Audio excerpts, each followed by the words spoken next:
जाने श्री कृष्ण जन्माष्टमी मनाने का इतिहास और महत्व। क्यों मनाया जाता है दही हांडी का पर्व। इस बार 26 अगस्त 2024 को देश भर में बड़ी ही धूमधाम के साथ श्री कृष्ण जन्माष्टमी मनाई जाएगी। भगवान विष्णु ने धरती पर पाप और अधर्म का नाश करने के लिए हर युग में अवतार लिया है। विष्णु जी के एक प्रमुख अवतार भगवान श्री कृष्ण हैं, जिनका जन्म मथुरा की राजकुमारी देवकी और वासुदेव की 8वीं संतान के रूप में हुआ था। श्री कृष्ण के जन्म की कहानी का जन्म राजा कंस की जेल में हुआ, जो देवकी के भाई और मथुरा के अत्याचारी शासक थे। कान्हा का बचपन गोकुल में माता यशोदा और नंद बाबा की देखरेख में बीता। जन्म के तुरंत बाद वासुदेव ने उन्हें कंस के भय से बचाने के लिए अपने चचेरे भाई नंद बाबा और यशोदा के पास छोड़ दिया था। इस प्रकार श्री कृष्ण का बचपन गोकुल में प्रेम और सुरक्षा के वातावरण में बीता, जहां उन्होंने अपने अद्भुत लीलाओं से सभी को चौंका दिया था। श्री कृष्ण ने अपने जन्म से लेकर जीवन के हर पड़ाव पर चमत्कार दिखाए हैं। उनके जीवन से जुड़े अनेक किस्से और कहानियां हैं, जो मानव समाज को मूल्यवान शिक्षाएं प्रदान करते हैं। श्री कृष्ण ने अधर्म और पाप के खिलाफ सही मार्गदर्शन किया, जिससे धर्म की स्थापना हुई। श्री कृष्ण के जन्मदिन को पूरे भारत में एक उत्सव के रूप में मनाया जाता है।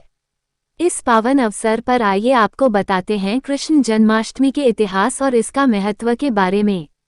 कृष्ण जन्माष्टमी न केवल भगवान श्री कृष्ण के अवतार के रूप में उनकी महिमा को दर्शाती है, बल्कि ये हमें सत्य, धर्म और न्याय के मार्ग पर चलने के लिए प्रेरित भी करती है। कब है कृष्ण जन्माष्टमी? कृष्ण जन्माष्टमी हर साल भाद्रपद मास के कृष्ण पक्ष की अष्टमी तिथि को मनाई जाती है। इस श्री कृष्ण जन्माष्टमी का पर्व 26 अगस्त 2024 को मनाया जाएगा। कृष्ण जन्माष्टमी का महत्व। पुराणों के अनुसार श्री कृष्ण त्रिदेवों में से एक भगवान विष्णु के अवतार हैं। उनके आशीर्वाद और कृपा को प्राप्त करने के लिए भक्तगण हर साल इस दिन व्रत रखते हैं और मध्यरात्रि में विधि विधान से पूजा अर्चना करते हैं। भजन कीर्तन करते हुए श्री कृष्ण का जन्मोत्सव धूमधाम से मनाया जाता है। इस दिन के लिए मंदिरों को विशेष रूप से सजाया जाता है और कुछ स्थानों पर दही हांडी का भी उत्सव मनाया जाता है।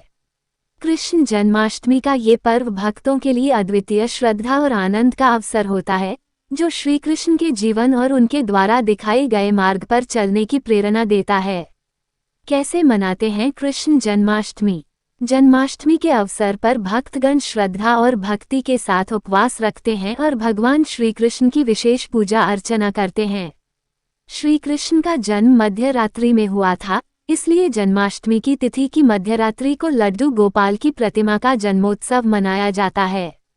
घर में मौजूद बाल गोपाल को स्नान कराकर सुंदर वस्त्र धारण कराए जाते हैं और फूल अर्पित कर धूप दीप से उनकी वंदना की जाती है। भगवान श्री कृष्ण को मक्खन, दूध और दही बहुत प्रिय है, इसलिए उन्हें इनसे बना भोग अर्पित किया जाता है, जिसे बाद में प्रसाद के रूप में सभी में वितरित किया जाता है।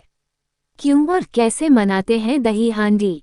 दही हांडी, जिसे गोपाल कला या उत्तोत्सवम के नाम से भी जाना जाता है, कृष्ण जन्माष्टमी के अगले दिन अगस्त या सितंबर के दौरान होने वाले इस आयोजन के दौरान इसमें समुदाय एक सुविधाजनक या ऊंची ऊंचाई पर दही, मक्खन या अन्य दूध आधारित भोजन से भरा मिट्टी का बर्तन लटकाते हैं।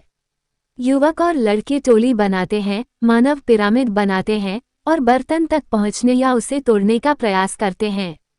जब वे ऐसा करते हैं तो लोग उन्हें घेर लेते हैं, गाते हैं, संगीत बजाते हैं और उनका उत्साहवर्धन करते हैं।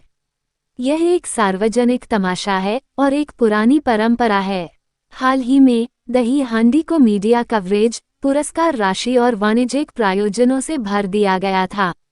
यह आयोजन भगवान कृष्ण की कथा पर आधारित है, जिसमें वे अपने दोस्तों के साथ मिलकर बचपन में गोकुल में पड़ोसी के घरों से मक्खन और अन्य दही चुराते थे। उन्हें माखन चोर या मक्खन चोर भी कहा जाता है। दंत कथा। बाल देवता कृष्ण और उनके मित्र दही और मक्खन चुराने के लिए पड़ोस के घरों की छत से लटके बर्तनों को तोड़ने के लिए मानव पिरामिड बनाते थे। ये भारत के उत्तर प्रदेश के एक गांव वृंदावन में था, जहां कृष्ण का लालन पालन हुआ था। एक किंवदंती के अनुसार हालांकि दूध उत्पादों की पर्याप्त आपूर्ति थी, लेकिन बच्चों को दुष्ट राजा कंस के शासन के दौरान पोषण से वंचित कर दिया गया था क्योंकि राजा ने उत्पादित दूध उत्पादों को जब्त कर लिया था।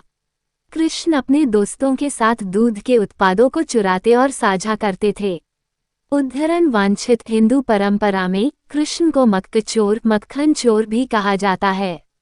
महत्व और विवरण। महाराष्ट्र में जन्माष्टमी को दही हांडी मिट्टी का बर्तन के रूप में मनाया जाता है। यह मोटे तौर पर हर अगस्त में आयोजित किया जाता है। देश के बाकी हिस्सों में कृष्ण जन्माष्टमी के रूप में जाना जाने वाला त्योहार गोकुलाष्टमी कृष्ण के जन्म का उत्सव है और दही हांडी इसका एक हिस्सा है। इस आयोजन में मानव पिरामिड बनाना और दूध, दही, मक्खन, फल और पानी से भरे मिट्टी के बर्तन को तोड़ना शामिल है, जिसे सुविधाजनक ऊंचाई पर लटका दिया जाता है। इस प्रकार बाल कृष्ण के कार्यों का अनुकरण किया जाता है। कभी कभी पुरस्कार राशि को बर्तन में जोड़ दिया जाता है। गोविंदा कृष्ण का दूसरा नाम या गोविंदा पाठक शब्द का इस्तेमाल इस मानव पिरामिड के निर्माण में भाग लेने वाले लोगों को संदर्भित करने के लिए किया जाता है। वे वास्तविक आयोजन से कई सप्ताह पहले समूहों में अभ्यास करते हैं। इन समूहों को मंडल कहा जाता है और वे स्थानीय क्षेत्रों में घूमते हैं। आयोजन के दौरान यथासंभव अधिक से अधिक मटके तोड़ने का प्रयास करते हैं। पिरामिड निर्माण के लिए समन्वय और ध्यान की आवश्यकता होती है। सबसे निचली परतों में सबसे अधिक लोग होते हैं, अधिमानतः मजबूत, जबकि मध्य परत के खिलाड़ियों को नीचे के लोगों के साथ साथ उनके कंधों पर खड़े अन्य लोगों पर भी ध्यान देने की आवश्यकता होती है। बाहरी परत के व्यक्तियों को संतुलन बनाए रखने पर ध्यान केंद्रित करने की आवश्यकता होती है। चूंकि ऊपर हल्के लोगों की आवश्यकता होती है, इसलिए सबसे ऊपरी परत में आमतौर पर एक ही बच्चा होता है। मटके को तोड़ने से आमतौर पर सामग्री प्रतिभागियों पर गिर जाती है। परंपरागत रूप से दर्शकों ने प्रतिभागियों को रोकने के लिए उन पर पानी फेंका और लोग मराठी में आला रे आला, गोविंदा आ गए हैं का नारा लगाते हैं। पिरामिड निर्माण में अक्सर भीड़, संगीत और नृत्य होता है। आंध्र प्रदेश और तेलंगाना में इस त्योहार को उत्लोत्सवम, तेलुगु में उत्ती, बर्तन टांगने के लिए एक रेशेदार नेटवर्क वाला गोफन और उत्सवम त्योहार के रूप में मनाया जाता है। प्रसिद्ध तिरुपति वेंकटेश्वर मंदिर में ये प्राचीन खेल नवमी कृष्ण जन्माष्टमी के अगले दिन को बड़े उत्साह के साथ मनाया जाता है। श्री कृष्ण स्वामी और श्री मलयप्पा स्वामी के जुलूस देवताओं को मंदिर के चारों ओर जुलूस में मंदिर के ठीक सामने ले जाया जाएगा, जहां उत्लोत्सवम किया जाएगा। देवता स्थानीय युवाओं द्वारा खेले जा रहे खेल को देख रहे होंगे, जिन्हें उत्ती को हथियाने के लिए समूहों में विभाजित किया जाएगा। पुरस्कार राशि के साथ उत्ती को 25 फीट लंबे लकड़ी के खंभे के अंत में टैग किया जाएगा, जो चिपचिपा और अन्य तैलीय पदार्थों से सना हुआ है। जन्माष्टमी के दिन कुछ स्थानों पर दही हांडी का आयोजन होता है, जिसका गुजरात और महाराष्ट्र में विशेष महत्व है। दही हांडी का इतिहास बहुत रोचक है।